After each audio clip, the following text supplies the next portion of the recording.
अब इसके बाद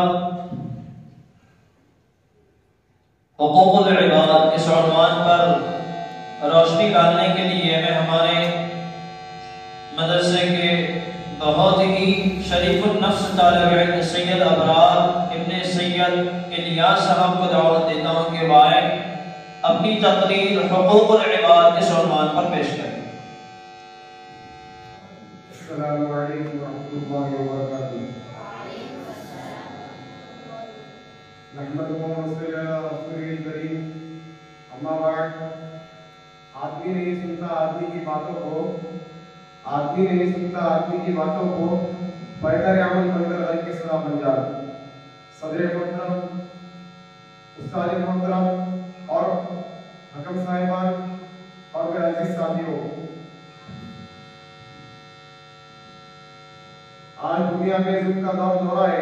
हर शख्स एक दूसरे के माल मसला बढ़त करने के चक्कर में वो सोचता है कि दूसरे का माल हत्या कर मैं अपने जायदाद में इजाफा कर लूंगा, मेरी दुकान तरक्की कर जाएगी, मेरी खेती बाड़ी बढ़ जाएगी, मेरे बोल उपवास और रहन सहन में तब्दीली आ जाएगी।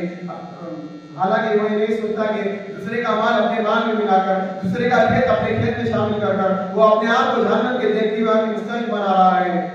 वो समझता है कि दूसरे का खेत बदल कर मैं अपने खेती में उतार में इजाफा कर लिया, हालांकि हकीकत में उसने अपने खेती में उतार नहीं बढ़ाई बल्कि अपने लिए जहन्नम के अंगार में उतार बढ़ा ली।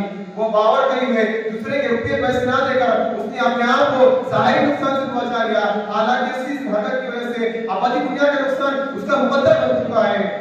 वो सोचता है कि दूसरों पर जुल्म और ज्यादती कर मैं अपने जहां बादशाह और इख्तियार में इजाफा कर रहा हूँ, अपना मेयार जिंदगी बुलंद से बुलंद तरीन कर रहा हूँ, हालांकि इसके बाद मुजहब के शोरों का लिबास बना रहे हैं। आज का इंसान किस कदर नादान है, जिन चीजों को अपने फायदे का सौदा समझता है वो सरासर घाटे का सौदा है, मगर उसे समझ में नहीं आता। उसे दूसरों पर जुल्म और ज्यादती करते हुए लुत्फ आता है, वो दूसरों का माल हड़प कर खुश होता है, वो दूसरों की जायदाद मदद कर अपने अकलमंदी की दाद हासिल करना चाहता है और भूल जाता है कि उसकी हरकत कितनी खतरनाक है और कितना खौफनाक है रास्ता जिस पर वो चल रहा है।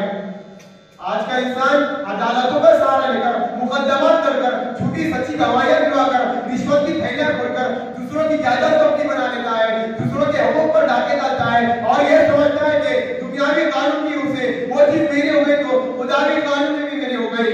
हालांकि ये उसकी भूल है, क़यामत तक वो किसी नहीं हो सकती। उसे उस चीज से फायदा उठाने का नहीं है, वो उसके जरिए जो कुछ हासिल कर रहा है वो सब हराम है, वो जहन्नम का एक टुकड़ा है जो उसने झूठी गवाही दिलवाकर और रिश्वत देकर हासिल किया है।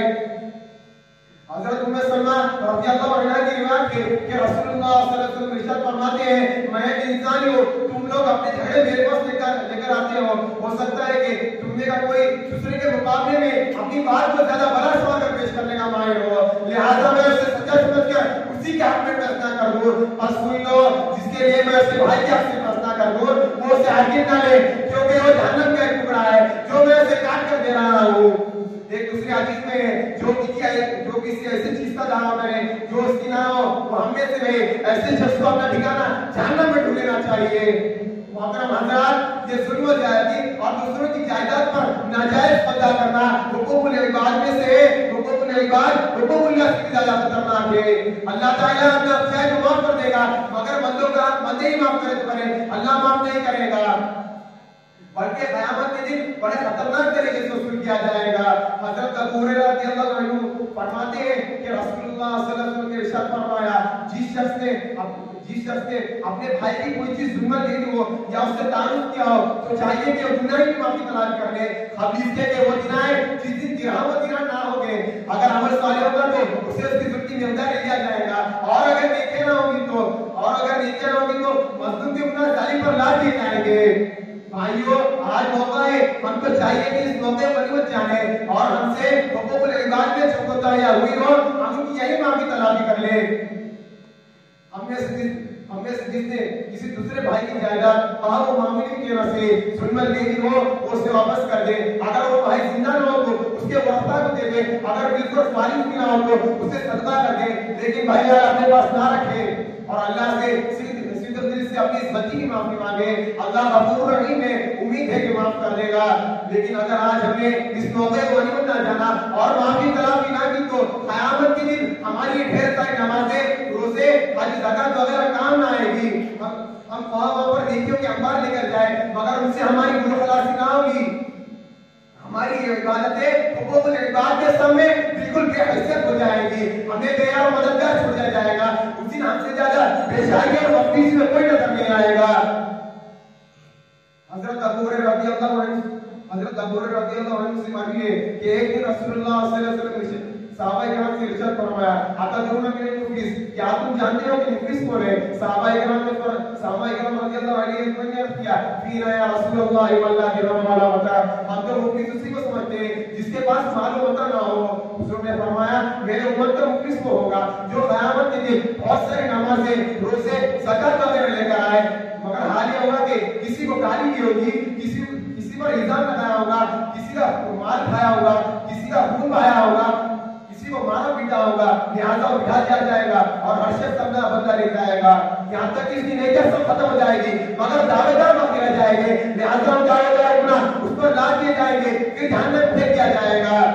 भाइयों, आज हम जीवन और चुगलखोरी में लगे रहते हैं, एक दूसरे पर तान और तस्दीर करते हैं, इत्हाम और बुहतान लगाते हैं, एक दूसरे को सताने और नीचा दिखाने की फिक्र में लगे रहते हैं। जरा सोचिए, जब क़यामत के दिन उनकी इबादत हमारी नेकियां ले जाने लगेगी, हम किस तरह रह जाएंगे? हमारे ऊपर जब हमारे छोटे बंदे में मजलूमों की बुराइयां लाद दिखाएंगी, तो हमने बेचारी की वजह किससे कर सकेंगे?